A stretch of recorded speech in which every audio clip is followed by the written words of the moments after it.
son, nous allons voir si nous pouvons avoir un bon son, une bonne qualité. Stan, Stan, Stan, pourquoi tu n'as pas fait une bonne installation? Hein? Stan, Stan, ton installation là. Hein?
Ouais. Test son, c'est bon. Test son. Écoutez, on peut y aller. On peut y aller. Il faut faire vite, s'il vous plaît.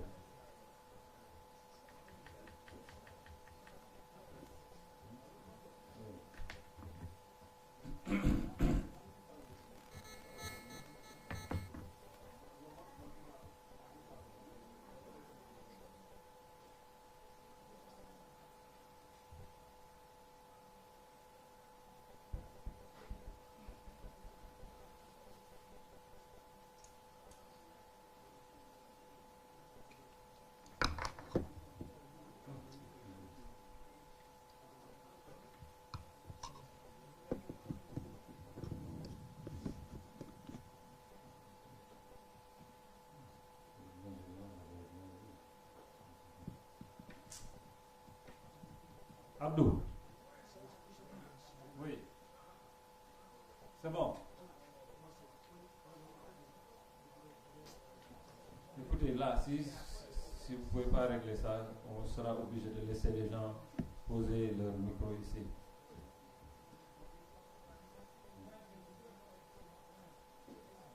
On ne peut pas commencer avec cette qualité de son.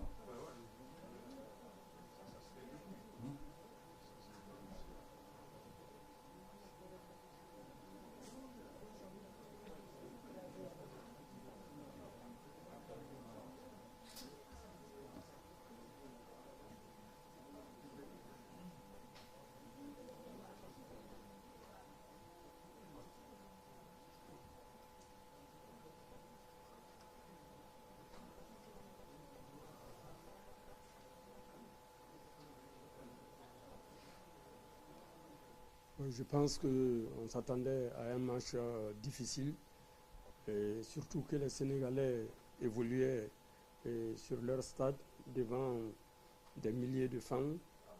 Et il était de notre devoir de bien démarrer le match. Mais comme vous l'avez vu, à 15 minutes déjà, on a encaissé.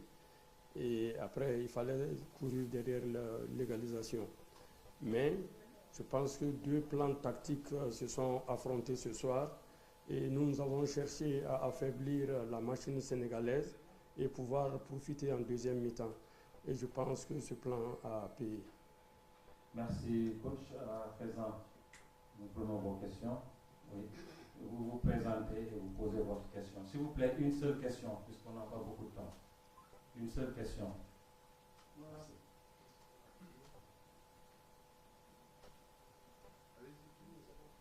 Allez, oui, c'est bon.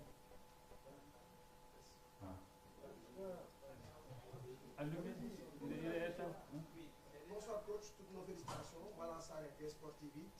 Un match que vous avez peut-être maîtrisé en seconde période.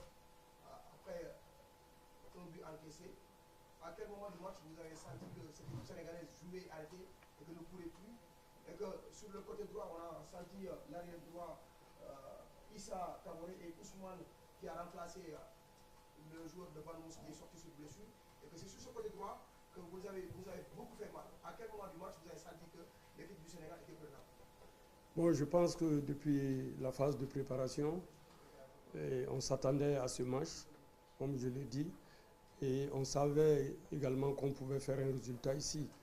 Je disais que la victoire était impérative pour nous, mais à défaut de victoire, un nul ne serait pas du tout mal. Et je pense que le nul, bon, félicitations également à l'équipe du Sénégal.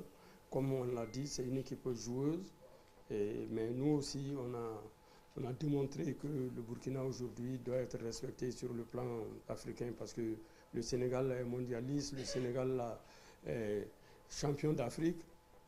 Bon, pas en titre, mais champion d'Afrique. Bon, nous courons derrière ce titre.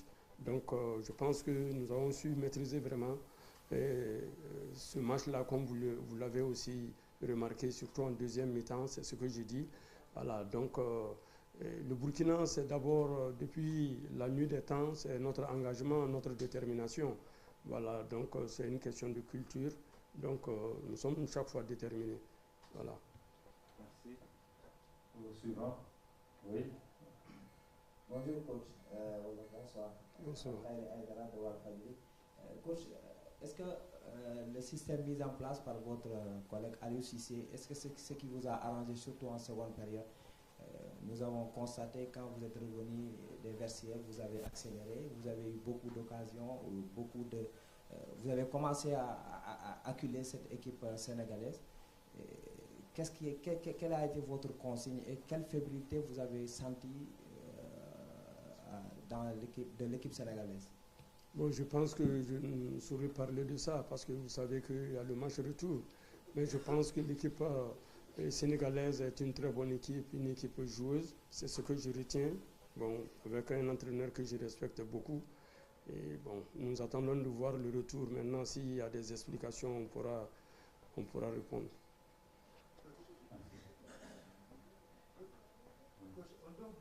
C'est qui En dehors du match que vous avez obtenu ici à Dakar, qu'est-ce que vous avez appris? Peut-être qui vous a plu dans votre vie? D'abord, je félicite mes joueurs pour leur solidarité parce que ça, c'est un nul de solidarité. Ils ont été solidaires sur le terrain. Ils n'ont rien lâché comme on l'avait demandé. Et ils n'ont rien lâché. Ils sont restés déterminés jusqu'au coup de sifflet final. Et je pense qu'à l'ultime seconde du match, on a pu égaliser le but sénégalais. C'est comme ça, c'est ce que j'ai dit. Et ils étaient déterminés et aussi leur solidarité. Voilà, donc même sur le banc, il y avait cette solidarité-là, parce que vous savez que nous traversons des moments difficiles. Donc chaque Burkinabé doit travailler pour que ceux qui sont à la maison soient contents de quelque chose. Et c'est ce que nous avons fait ce soir. Nous savons qu'au moins pour une nuit, les gens seront contents, même s'ils vont revenir après, demain à autre chose. Okay. Oui. J'ai constaté qu'en C'est vous, première présentez. mi-temps, vous jouez de longs ballons derrière Habib Diarra, de latéral droit du Sénégal. Vous avez pu prendre un but sur plusieurs ballons parce qu'il n'arrivait pas à juger la profondeur. Est-ce qu'en causerie, vous avez dit à vos joueurs que ce n'était pas un latéral de lutter et qu'il fallait jouer sur ce but? Bon, comme vous savez, le foot aujourd'hui, c'est comme une armée. Voilà, donc c'est normal qu'on puisse avoir un plan contre le Sénégal, pour jouer contre le Sénégal. Il faut analyser le Sénégal. On ne peut pas venir jouer contre le Sénégal sans l'analyser. Là, tu vas prendre l'eau. Nous avons su effectivement que vous êtes chaque fois à 3 derrière et que les flancs étaient dégarnis. C'est ce que j'ai dit. Nous avons travaillé avec les balles profondes dans le dos de la défense pour que ces joueurs-là soient fatigués et les sortir de leur confort pour pouvoir jouer un autre football. Merci. Derrière. Oui, Stan. Bonjour coach, Stan Diouf. Juste une question concernant la blessure de Dango Ouattara, pour savoir comment est-ce que c'est grave, est-ce qu'il va s'en remettre, qu'est-ce qui s'est passé? Bon, Dango, il s'est blessé juste 2 à 3 minutes avant la mi-temps. Bon, comme vous le savez, on l'a évacué pour faire les examens. Voilà, donc on ne peut pas se prononcer là-dessus pour le moment. Mais nous pensons que ce n'est pas très grave jusqu'à ce point. Voilà, donc c'est dans le foot, les blessures sont normales. Voilà, donc nous pensons en tout cas qu'on va le retrouver pour le match de Bamako.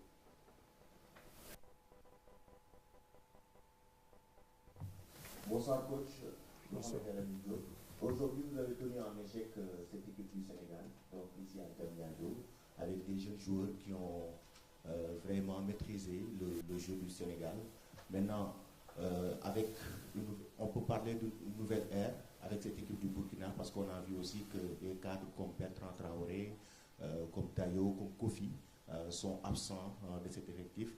Aujourd'hui, qu'est-ce qui justifie un peu aussi leur absence dans cette équipe du Burkina? Merci. Bon, je pense avoir déjà répondu à cette question parce que le Burkina, ce n'est pas seulement 2 joueurs, 3 joueurs. Le Burkina, ce sont ces jeunes qui travaillent dans les centres de formation, qui travaillent dans les clubs. Et je pense que le résultat de ce soir-là, c'est vrai que il n'y a pas un joueur local comme ça, mais eux tous, les jeunes joueurs, viennent de quitter le championnat burkinabé pour l'extérieur.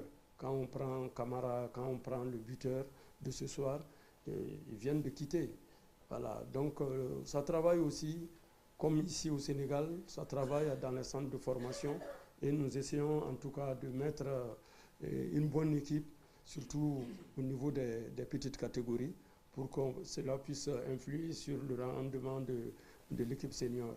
Et ces jeunes enfants ont démontré aujourd'hui qu'ils peuvent rivaliser avec n'importe quel adversaire, parce que le Sénégal fait partie des grands, voilà, avec des individualités marquantes.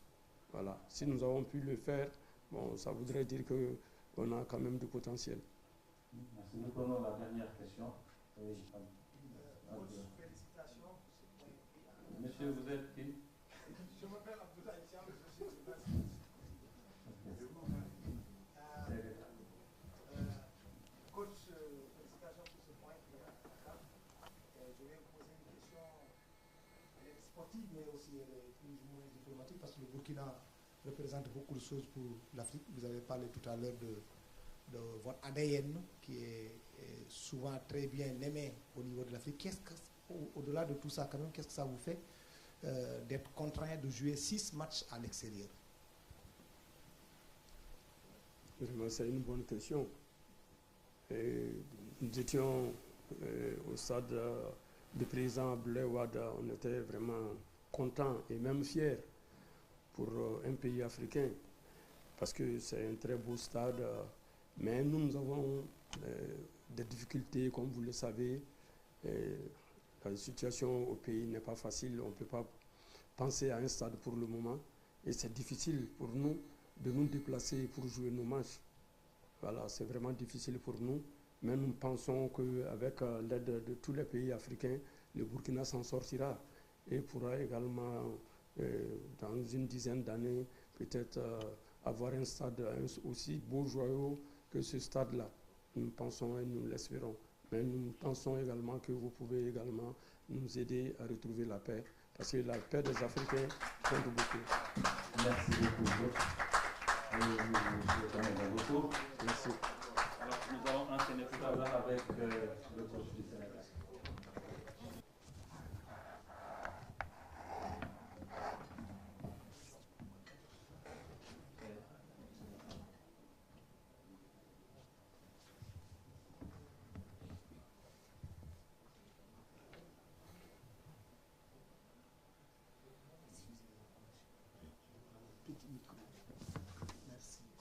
Bon retour. Alors, donc nous enchaînons la deuxième conférence de presse avec le coach Aliou Cissé.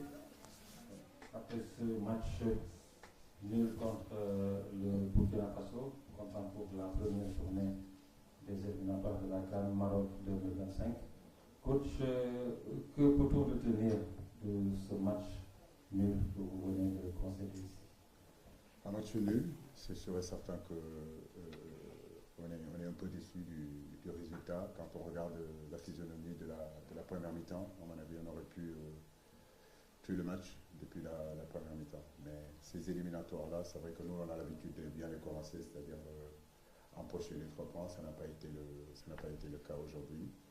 Déçu pour les joueurs, parce qu'ils ont fourni énormément d'efforts, et je pense que ce soir, on méritait au moins les 3 points.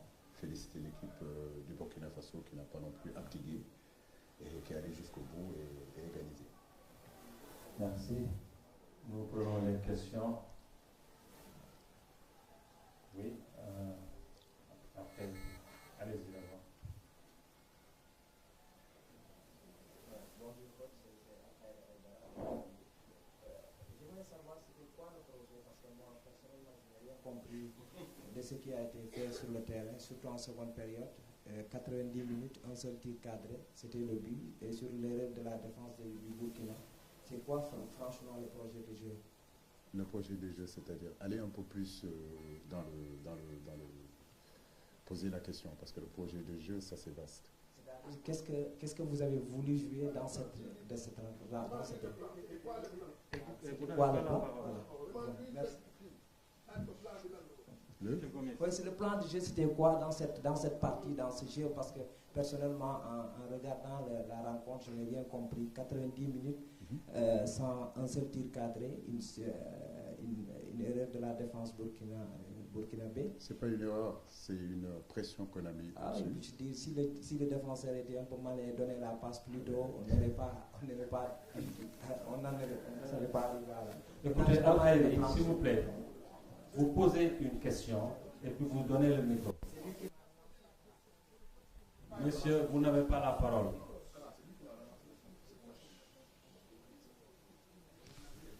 Stan, allez-y. Stan, allez-y, s'il vous plaît. Bonsoir, coach. À la dernière trêve internationale, on a joué face au Congo à domicile. On joue un match relativement correct. À la fin de la rencontre, malheureusement, on se fait prendre. Je viens en conférence de presse et je vous pose une question, celle de savoir pourquoi est-ce qu'en 90 minutes, lorsque le coach de la RDC avait fait certains changements, vous n'aviez pas changé vos pistons sur les couloirs, donc Ismaël Sarr et puis Habib Diarra, excusez-moi. Aujourd'hui, on joue face à une belle équipe du Burkina Faso qui a été très déterminée. Franchement, ils ont été courageux. On fait une première mi-temps aussi qui est quand même relativement correcte. Je suis d'accord avec vous, il y a des occasions peut-être qu'on aurait pu mettre. Mais en deuxième mi-temps, encore une fois, on joue presque toute une deuxième mi-temps où on voit que nos pistons sont fatigués. On voit que les gars sur les côtés sont fatigués. Il y a un seul changement qui est fait, c'est Jacobs qui rentre. Il n'était pas là lors de la dernière trêve internationale. Je me pose des questions à savoir, est-ce que sur le banc, vous avez les joueurs qu'il faut sur les côtés? Et pourquoi est-ce que certains changements ne sont pas faits, surtout dans des moments où l'équipe, elle recule et qu'elle subit un tout petit peu le jeu? Ça, c'était mon avis pour la deuxième mi-temps. Et en même temps, la même question pour Sadio Mané, qui fait un match. Il nous marque un but, c'est vrai, il y a un pressing de Jackson, il récupère. Cependant, en deuxième mi-temps, on voit un tout petit peu que peut-être qu'il est émoussé, peut-être qu'il est fatigué, peut-être c'est le début de la saison. Pourquoi est-ce que Sadio ne sort pas un peu plus tôt pour laisser la place à un autre de ses coéquipiers, n'importe quel selon votre choix, qui aurait pu garder le ballon? Écoutez, quand on a un garçon comme Sadio Mané, même fatigué, même pas au mieux de sa forme, on sait que sur le terrain c'est toujours important, voilà, parce qu'il est capable d'attirer 2-3 joueurs, de fixer, donc c'est notre leader technique. Tout le monde a peur de lui, quand Sadio est sur le terrain c'est autre chose. Donc on a décidé en tout cas de vouloir le laisser encore beaucoup plus d'avantages parce que c'est notre maître à jouer. Maintenant oui, c'est vrai, moi je trouve que notre première mi-temps a été plutôt correcte, comme la même chose qu'on a fait contre la RDC. Les pistons, vous avez bien vu, on a sorti Ismaël Sarr pour amener Jacob, mais Habib Diarra, je trouve qu'il n'était pas émoussé. Il n'était pas fatigué, il respectait les consignes, il n'était pas blessé, parce que ce sont ces 3 choses-là qui font qu'un entraîneur change, parce qu'un joueur est blessé, parce qu'un joueur est fatigué, ou bien le joueur ne respecte pas les consignes de l'entraîneur. Ce sont ces 3 critères-là, en tout cas moi depuis que je joue au football, ce sont ces critères-là qui font qu'on change. On ne change pas pour changer. Mais comme je l'ai dit, voilà, on est déçu d'avoir pris ce but-là à la dernière minute. C'est surtout ça, parce que je pense que ce soir on méritait quand même de gagner. Mais comme vous le dites, c'est moi l'entraîneur et j'assume ce match nul-là totalement. C'est moi qui l'assume. Donc il Il n'y a aucun souci là-dessus. Mais de dire que notre plan n'a pas été bon, je trouve que ce n'est pas vrai. Voilà, parce qu'on a contrôlé le game, on ne s'est pas précipité, on a essayé de trouver les intervalles. Il y a eu des très très bonnes phases de jeu qui auraient pu bien terminer. Mais comme je dis, le football, c'est deux surfaces. C'est la surface offensive où il faut être efficace. Aujourd'hui, je trouve qu'on n'a pas été efficace là-dessus. Et puis, l'autre surface, c'est défensive. C'est être capable de sortir à la 90e ou à la 95e minute ce ballon-là qui nous ferait en réalité rester à 1-0. On n'a pas pu le faire. Maintenant, il y a un nouveau match qui s'approche lundi. Il faut que les garçons récupèrent et qu'on repart en guerre. Voilà. Merci. Oui. Bonsoir, coach. Bonsoir. En fait, moi, ce que je voulais savoir, c'est après ce match en débarqué face au Burkina, qu'est-ce qu'il faudra rectifier sur le plan de jeu avant l'entame des matchs face au Burundi le lundi? Merci. La solidarité, je ne pense pas qu'il y a autre chose aujourd'hui en espace de 2 jours. On va voyager ce soir, on arrivera là-bas, pratiquement on n'aura pas d'entraînement. Mais c'est surtout remobiliser mes garçons, leur donner encore beaucoup plus confiance parce qu'ils ont été déçus aussi de ce résultat-là. C'est les débuts des qualifications. Il nous reste encore des matchs. Il nous reste encore 5 matchs à jouer. Donc le prochain, c'est contre le Burundi. À nous de nous remobiliser rapidement et aller faire un bon résultat au Burundi. Coach, j'ai vu qu'en phase défensive aujourd'hui, vous jouez avec 4 défenseurs centraux. Est-ce que ce n'est pas se tirer une balle quand on met 2 arrières qui ne sont pas des spécialistes au poste, Abdou Diallo et Habib Diarra? Autre chose, dans un jeu, dans un football aujourd'hui de plus en plus vertical, quand on a Sadio Mané, sa force c'est sa vélocité, ses coups de rang, mais également ses accélérations, il joue arrêté de plus en plus. Aujourd'hui, il a joué arrêté presque 90 minutes. Et ce n'est pas la première fois, je constate. C'est les critiques que vous faites sur Mané? Non, je ne critique pas, c'est le meilleur joueur sénégalais de tous les temps, mais j'observe et je donne, comment ça s'appelle, ce que je vois. Ce n'est pas parce qu'on a été un excellent joueur qu'on peut l'être sur 100 ans, 200, 300 ans. Aujourd'hui, il joue de plus en plus arrêté. Et ça, moi, ce n'est pas aujourd'hui que j'ai fait le constat, je l'ai constaté ces 3, 4, 5, 6 dernières sorties. Il va de moins en moins vite. Est-ce que sur le long terme, il ne va pas causer de problème au repli défensif et même aux actions offensives du Sénégal? Je le dis encore, Yoro, et je te le répète encore, Sadio Mané est un grand joueur. Aujourd'hui, l'équipe du Sénégal en a besoin. Moi, j'en ai besoin. Aujourd'hui, il nous a marqué un but. C'est vrai que sur certaines phases, on aurait pu penser qu'il aurait pu faire le bon choix ou bien se replacer un peu plus davantage. Maintenant, comme je le dis, Sadio, on ne peut pas lui demander non plus de nous marquer du but et de défendre comme un stopper. C'est vrai qu'il a beaucoup couru aussi défensivement. Mais je n'aime pas que tout tourne autour de Sadio Mané. Aujourd'hui, si on n'a pas gagné, ce n'est pas individuel, c'est collectif. Donc c'est collectivement qu'on gagne, c'est collectivement qu'on perd. Je crois que oui, nous sommes tous déçus de ce résultat. Mais comme je l'ai dit, il y a un deuxième match qui s'approche rapidement. Et ce match-là, il faut qu'on le prépare de la meilleure des façons. Coach Séré Diallo, coach, je suis là. Séré. La Côte d'Ivoire, le Congo, ce soir le Burkina, on prend toujours le but. C'est beaucoup. C'est beaucoup. Dans les 5 dernières minutes. Je suis entièrement d'accord avec vous. Qu'est-ce qu'il faut pour le mental. Le problème, c'est à un certain moment. Aujourd'hui, en réalité, c'est en corner. C'est accumulation d'erreurs jusqu'au corner, déjà. Je veux dire, à partir de là, le mental, c'est de se dire que c'est la fin du match.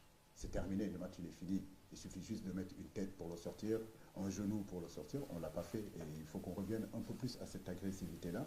Il faut qu'on revienne un peu plus à cette rigueur défensive, d'ailleurs, qui faisait notre force. Ok, je vous donne le micro derrière, s'il vous plaît. Oui. Oui. Bonsoir, coach. Bonsoir. Justement, je rebondis à votre réponse. Le mental, c'est ce qui, selon vous, a manqué à l'équipe au point d'encaisser ces buts-là, notamment aujourd'hui, aux dernières minutes face au Burkina Faso. Ce mental qui était la force de votre équipe au point de gagner la Coupe d'Afrique des Nations. Entre-temps, qu'est-ce qui a changé? Est-ce que c'est parce que, c'est une question, le discours ne passe plus comme avant? Merci beaucoup. Je ne crois pas que le discours ne passe pas comme avant, parce que les garçons, tout ce qu'ils ont fait sur le terrain, c'est parce que je leur ai demandé. Ils ont respecté le plan de jeu, ils ont respecté la stratégie, ils ont respecté la tactique. Maintenant, il ne faut pas être trop dur avec, avec ces garçons-là. Je pense que c'est bien aussi de les encourager. Aujourd'hui, c'est difficile. Voilà, c'est difficile pour tout le monde, parce que tout simplement, on était à 2 doigts d'empocher les 3 points face à une équipe qui nous a toujours causé des problèmes, en fait, le Burkina. C'est ça la réalité. Mais comme je dis, on est dans un mini-championnat. C'est vrai qu'on a l'habitude, dans le passé, de gagner tous nos matchs, surtout nos premiers matchs. Aujourd'hui, ce n'est pas le cas. Mais je le dis, nous allons continuer encore à remobiliser cette équipe-là, mentalement à revenir ce qu'on était. Parce que comme je vous le dis, par moment dans le football de haut niveau, vous savez qu'il y a des périodes, il y a des moments où il faut être encore beaucoup plus concentré. Voilà. Donc ce manque de concentration-là, ça peut être aussi un manque de fraîcheur physique aussi, parce que les garçons, ils ont beaucoup donné. Mais comme je le dis, on prend des buts à la dernière minute, et c'est vrai que ça, c'est un peu frustrant pour moi. Nous prenons deux autres questions. Oui. Non, vous après la réponse. Oui. Coach, moi, par rapport au but qu'on a encaissé à la dernière minute, en fait, ma réflexion tourne autour des 45 dernières minutes.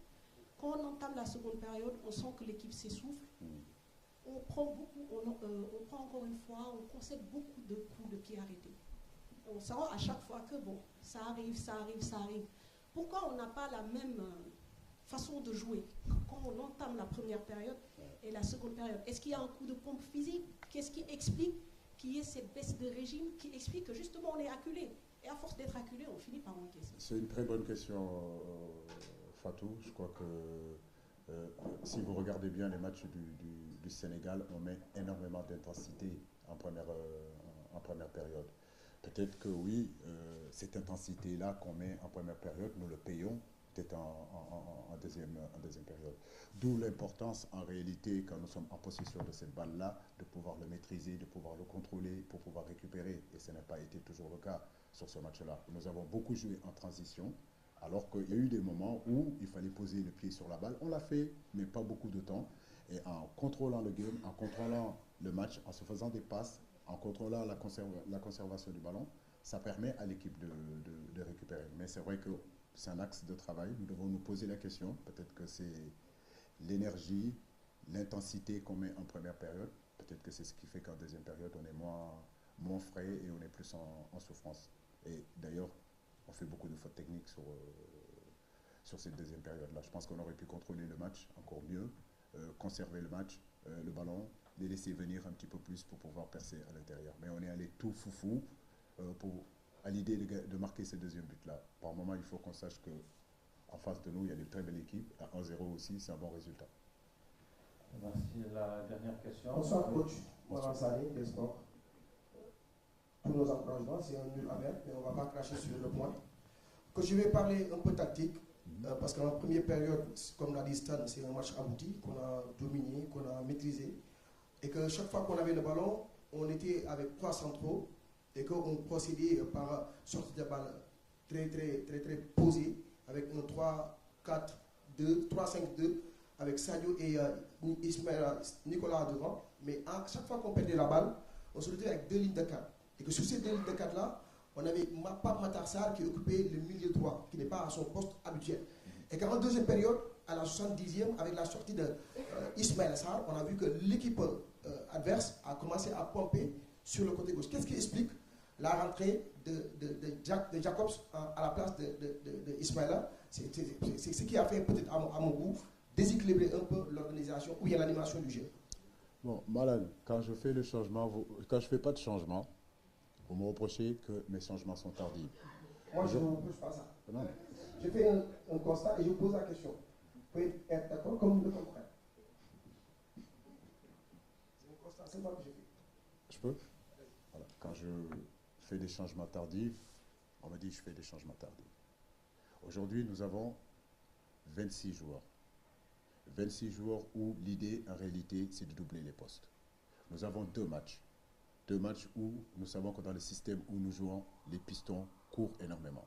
Et c'est les premiers à sortir. On a un deuxième match où nous pouvons penser que Ismaïla peut débuter ce deuxième match-là. On mène 1-0, il reste 10 minutes.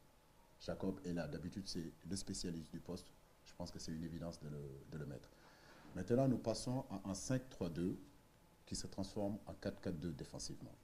Et c'est ce 4-4-2 défensivement qui pousse Pape Matar Sarr à venir défendre sur le côté droit. Donc, on avait Pape Matar Sarr, Gana Gueye, Pape Gueye et Ismaïla Sarr. Et on avait une ligne de derrière et nos 2 attaquants. Je pense que ça, c'est cohérent. On a récupéré les ballons, on a pu se projeter. Et d'ailleurs, le but, c'est comme ça qu'on le récupère parce qu'on est bien en place, on est haut, on agresse. C'est ce qu'on a travaillé tout l'entraînement. Mais je comprends la déception parce que quand tu ne gagnes pas, j'ai beau dire tout ce que j'ai envie de dire, le résultat n'est pas là. Et c'est pour ça que je le dis, je l'assume parce que je suis l'entraîneur de cette équipe-là et je ne suis pas en train de fuir mes responsabilités sur ça. Voilà. Nous avons encore 5 matchs qui vont être devant nous. Nous espérons qu'on amènera cette équipe-là à se qualifier à la prochaine CAN. En tout cas, nous, dans notre groupe, on est optimistes, même si je sais que nos supporters sont un petit peu déçus, mais qu'ils comprennent qu'on a toujours fait notre mieux pour les rendre heureux. Merci beaucoup, coach. Merci à vous également. À très bientôt.